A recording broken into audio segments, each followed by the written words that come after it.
오늘 우리에게 주시는 하나님의 말씀은 마태복음 3장 13절에서 17절까지 말씀입니다. 신약성경 3쪽에 있습니다. 이제 제가 하나님의 말씀을 강독하겠습니다. 이것은 하나님의 말씀입니다. 하나님의 말씀에 경청하시기 바랍니다. 이때 예수께서 갈릴리로부터 요단강에 이르러 요한에게 세례를 받으려 하시니 요한이 말려 이르되 내가 당신에게서 세례를 받아야 할 터인데 당신이 내게로 오시나이까? 예수께서 대답하여 이르시되 이제 허락하라.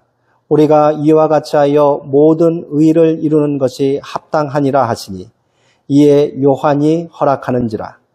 예수께서 세례를 받으시고 곧 물에서 올라오실새 하늘이 열리고 하나님의 성령이 비둘기같이 내려 자기 위에 임하심을 보시더니 하늘로부터 소리가 있어 말씀하시되 이는 내 사랑하는 아들이요 내 기뻐하는 자라 하시니라.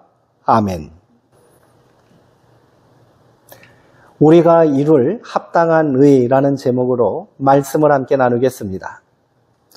동양의 고전인 묵자에는 무가모수 가머인이라는 말이 있습니다.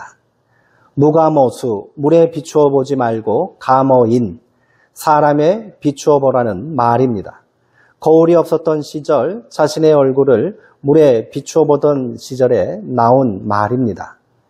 물에 비추는 겉모습에 현혹되지 말고 모름지기 사람들 속에 자신을 세우고 사람을 거울로 삼아 스스로를 비추어 보라는 가르침입니다. 이처럼 나를 성찰하고 나를 알기 위해서는 거울만 들여다봐서는 안 됩니다. 그랬다가는 과대망상에 빠지거나 반대로 자기 비하, 우울증에 빠지기 십상입니다. 사람이 자신의 얼굴을 보려면 자신의 진짜 모습을 보고 싶다면 다른 사람에게서 자신을 비추어 보아야 합니다. 다른 사람과 함께 어울리고 함께 부대끼면서 스스로를 성찰해야 나를 제대로 알 수 있고요. 나를 바르게 세울 수 있는 것입니다. 얼굴이라는 말에 오늘 재미있게 해석한 글이 있어 소개해드립니다. 얼굴은 얼과 꼴에서 유래되었고요. 얼의 꼴이 얼굴이 되었다는 것입니다. 얼은 정신이고요. 영혼입니다.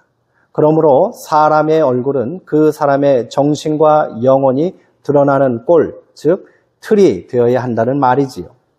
이처럼 얼의 꼴을 제대로 세우려면 거울이 아닌 사람과의 관계 가운데 세워야 함이 마땅할 것입니다. 신앙인은 여기서 한 발 더 나아가야 한다고 생각이 듭니다. 신앙으로 산다는 것은 결국 우리의 얼굴을, 우리의 모습을 하나님이라는 거울에 비추어 보며 사는 것이 아닙니까? 다시 말해 우리의 얼과 꼴을, 우리의 정신과 생각, 영혼과 삶의 모습을 하나님의 말씀에 비추어 보며 사는 것입니다. 가머인이 사람에게 비추어 보는 것이라면 가머경, 경전에 비추어 보는 것입니다. 신앙의 경전, 즉 책 중의 책, 성경에 나를 비추어 사는 것이지요. 하나님의 말씀에, 하나님의 마음에, 하나님의 뜻에 나를 비추어 보자는 말입니다. 예수님은 공생애를 시작하시기 전에 요한을 찾아가 세례를 받으셨습니다. 오늘 본문 14절과 15절에 보면 예수님께서 세례 받으러 나오실 때 세례자 요한이 이를 사양했다라고 전하고 있습니다. 요한은 자신이 오히려 예수님에게 세례를 받아야 하는데 어찌 나에게 세례를 받으시려 하십니까? 라고 물었답니다. 이에 예수님은 이제 허락하라. 우리가 이와 같이 하여 모든 의를 이루는 것이 합당하다라고 말씀하셨지요. 세례 요한이나 예수님이나 서로가 서로를 향하여 가머인 하신 것입니다. 그래야 모든 의, 즉 하나님의 뜻을 온전히 이룰 수 있다는 것이지요. 하나님의 아들로 이 땅에 오신 예수님 자신도 사람들 속에서 스스로를 비춰보지 않으면 하나님의 뜻을 온전히 실천할 수 없기에 그리 말씀하신 것 아니겠습니까? 그렇게 우리 예수님도 세례를 받으셨습니다.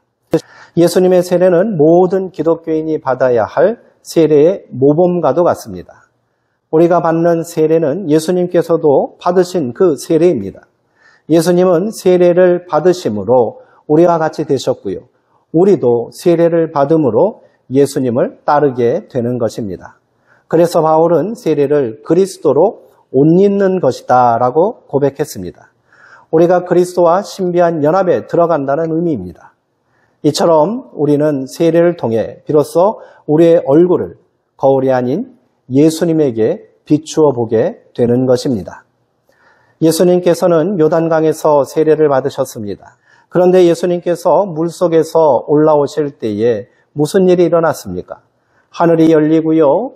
하나님의 성령이 비둘기같이 내려왔습니다. 하늘이 열린 것입니다. 여기서 세례의 의미가 드러나는 것입니다. 세례는 물로부터 올라오는 사건이요. 하늘이 열리는 사건입니다. 물은 더 이상 호흡을 할 수 없는 죽음을 상징합니다. 반면에 하늘은 숨었던 참을 터뜨리는 생명을 의미하지요. 물로부터 하늘로, 죽음으로부터 생명으로가 세례의 방향입니다. 거울로 비유해 본다면 이전에는 물에 비추어 보았다면 이후에는 하늘에 비추어 보는 것입니다. 나의 삶, 생명, 나의 존재를 물에 비추어 보는 것이 아니라 하늘에 비추어 보는 것입니다. 내가 추구하는 가치, 내가 기도하는 목표, 내가 살아가는 의미, 내 모든 존재를 하늘에 비추어 보게 되는 것, 그것이 세례의 첫 의미인 것입니다. 그렇다면 예수님께서 그렇게 물로부터 나와서 하늘을 바라보았을 때 그 하늘에서 무엇을 보셨습니까? 어떤 얼굴, 어떤 존재를 만나신 겁니까? 성령입니다. 바로 하나님의 영이지요. 물에 비추어 볼 때 우리의 겉사람을 볼 수 있었다면 하늘에 비추어 보니 우리의 속사람을 볼 수 있었던 겁니다. 물이 우리의 육을 비추어 준다면 하늘은 우리의 영을 비추어 준 것이지요. 우리의 얼굴을 하늘에 비추어 보면 그때에 우리가 보는 것은 추하고 못난 얼굴이 아닙니다. 그 얼굴은 하나님의 영입니다. 하나님의 숨결이고요. 소중한 생명인 것입니다. 이는 태초의 모든 생명의 시작에 하나님께서 불어넣어 주신 거룩한 영이며 비둘기처럼 순결하고 평화로운 생명의 바람입니다. 그렇게 예수님께서 물로부터 올라오셔서 하늘로부터 순결한 비둘기처럼 내리는 성령을 보셨을 때 마침내 하늘로부터 소리가 들려왔습니다. 예수님의 참 얼굴을 보여주는 소리입니다. 예수님은 누구인지 그 정체를 알려주는 첫 선포였습니다. 그 하늘로부터 들려온 소리는 무엇이었습니까? 이는 내 사랑하는 아들이요 내 기뻐하는 자라라는 선언입니다. 그렇습니다. 예수님은 하나님의 아들, 하나님께서 사랑하시고 기뻐하는 아들입니다. 물이라는 거울에 비춰보면 예수님은 요셉과 마리아의 아들입니다. 다윗의 족보를 타고났다고는 하나 지금 모습은 그저 몰락한 가문의 가난한 부모 밑에서 자란 촌놈입니다. 성별은 남자고요. 나이는 30세쯤 되었습니다. 노총각입니다. 로마의 식민지 백성으로 천박한 갈릴리 땅에서 목수일을 하고 있는 하층 노동자입니다. 이것이 물에 비추어 본 예수님의 얼굴이었습니다.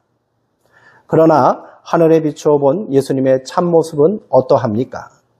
성령의 사람이요 하나님의 아들입니다. 하나님께서 사랑하시고 기뻐하시는 존귀하고 거룩한 존재입니다.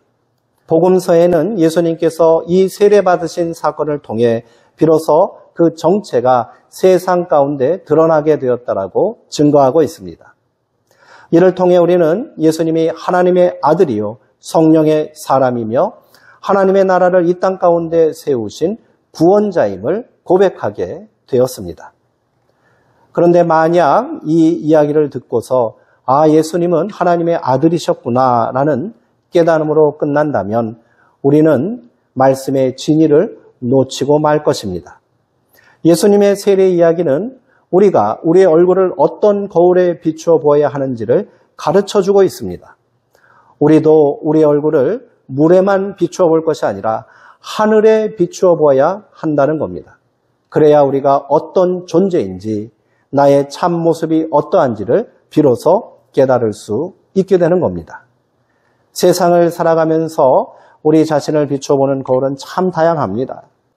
성도님들은 어떤 거울에 자신의 모습을 비춰보고 계십니까? 족보에 비춰보고 있지는 않으십니까? 연봉과 통장 잔고에 비추고 있습니까? 자신의 업적과 지난날의 자랑입니까? 사회적 지위와 권세입니까? 출신 학교나 인맥입니까? 이런 거울을 통해 자신을 바라보면 불안하고 두려움과 분노가 가득한 초라하기 짝이 없는 못난 자신의 모습을 만나게 될지도 모릅니다. 이제 우리의 얼과 꼴, 우리의 영혼과 생명의 본질을 하늘에 비추어 봅시다. 하늘의 소리에, 하늘의 말씀에 비추어 보아야 합니다. 우리가 누구인지, 우리가 지금 어디로 가고 있는지 하늘에 비추어 보자는 것입니다. 무엇보다 예수님의 세례 이야기는 바로 우리의 모습을 비추어주는 거울과도 같습니다. 이 말씀에 우리를 비추어 보고 우리의 얼굴을 보지 못한다면 이 성경 말씀은 우리에게 아무 상관없는 공연불에 지나지 않습니다. 너는 내 사랑하는 아들이다. 너는 내가 기뻐하는 딸이다. 이것이 바로 하늘이라는 거울이 비추어주는 우리의 참 모습입니다.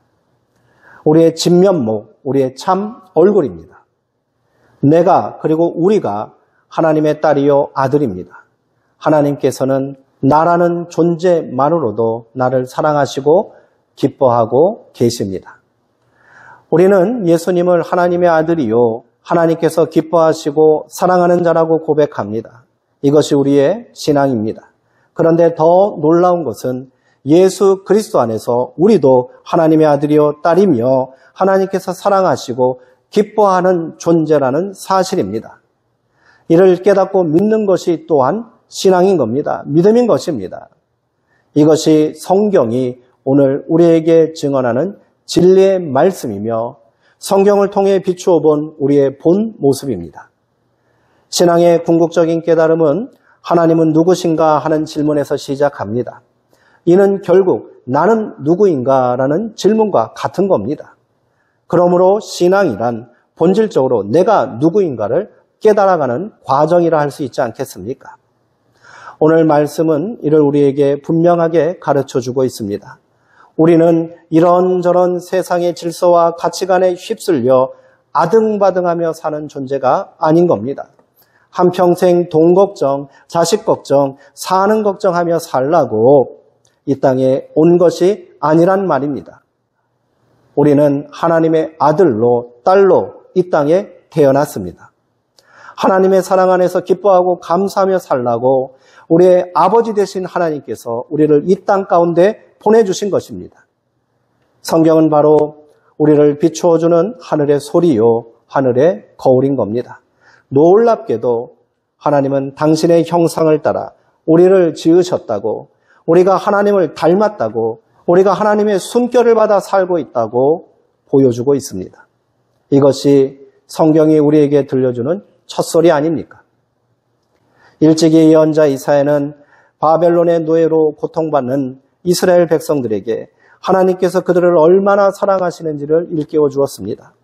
자신들은 한낱 벌레요 지렁이처럼 되었다고 절망하고 탄식하는 그들에게 여인이 어찌 그 젖먹는 자식을 잊겠으며 자기 태에서 난 아들을 긍휼히 여기지 않겠느냐. 그들이 혹시 잊을지라도 나는 너를 잊지 않을 것이라. 내가 너를 내 손바닥에 새겼고 너의 성벽은 항상 내 앞에 있다라고 말씀하셨습니다. 그들이 얼마나 귀하고 사랑스러운 존재인지를 깨닫게 하신 겁니다. 사도 바울은 예수님을 하나님의 맏아들이라는 비유를 통하여 우리가 예수 안에서 예수를 통하여 하나님의 자녀가 되는 신비를 말했습니다. 예수님이 하나님의 아들이라는 우리의 믿음의 고백 안에는 또한 우리 모두가 하나님의 딸이요 아들이라는 생명의 신비와 존재의 비밀이 담겨 있습니다. 우리는 예수님은 하나님의 참 아들이며 유일한 독생자라고 고백합니다. 그런데 예수님은 우리를 하나님의 자녀이고 하나님을 아빠, 아버지라고 부르라 말씀하셨습니다. 우리의 아빠 되신 하나님께서는 우리를 향한 그 크신 사랑을 증거하시기 위해 사랑하는 독생자 아들 예수 그리스도를 십자가에 못 박기까지 내어주셨습니다. 이것이 성경의 한결같은 증언입니다. 우리가 그토록 귀한 존재라는 것, 우리가 그토록 사랑받는 존재라는 것이 성경이 보여주는 우리의 얼굴입니다. 하늘에 비추어 본 우리의 본 모습인 것입니다. 이 놀라운 깨달음과 감격스러운 고백으로 우리는 나뿐 아니라 다른 사람들도 하늘에 비추어 보아야 할 것입니다. 우리 가운데 아무리 못나고 부족한 자라도 하늘에 비추어 보면 그 존재가 달라 보일 것입니다.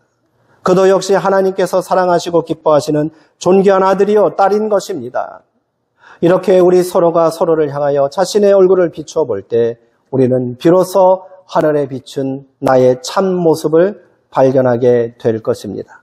그렇게 우리가 서로에게 하늘로부터 비둘기처럼 임하는 성령의 모습을 거룩한 하나님의 영을 보게 될 줄 믿습니다. 오늘 함께 읽은 본문은 삼위일체 하나님에 대한 증거라고 말합니다. 성자 하나님은 예수님께서 세례를 받으실 때 하늘이 열리고 성령 하나님께서 그에게 임하셨고요. 그때 성부 하나님께서 예수님을 세상 가운데 세우셨습니다. 이 삼위일체의 신비를 통해 예수님은 광야에서 사탄의 시험을 이기셨고요.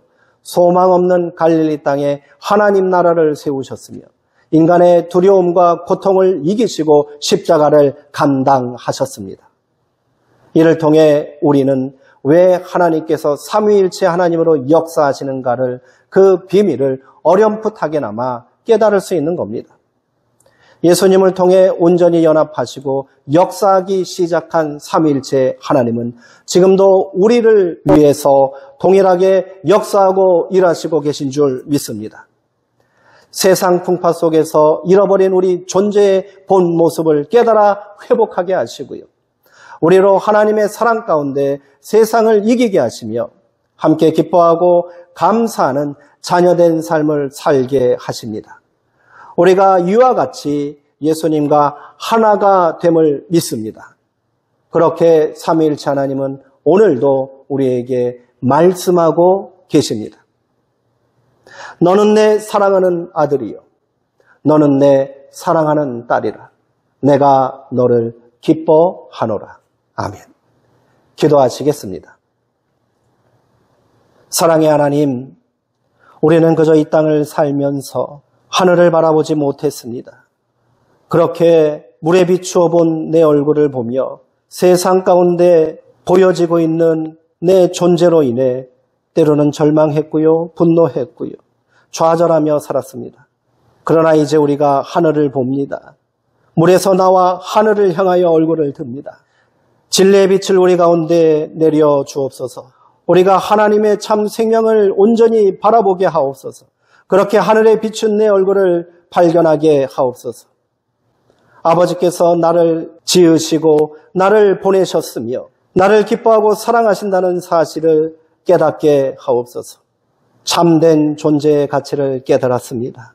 그러니 이제 세상 가운데 마주하는 모든 인생들을 하늘에 비추어 보며 우리도 섬기며 존귀히 여기며 살게 하옵소서. 예수님의 이름으로 기도하옵나이다. 아멘.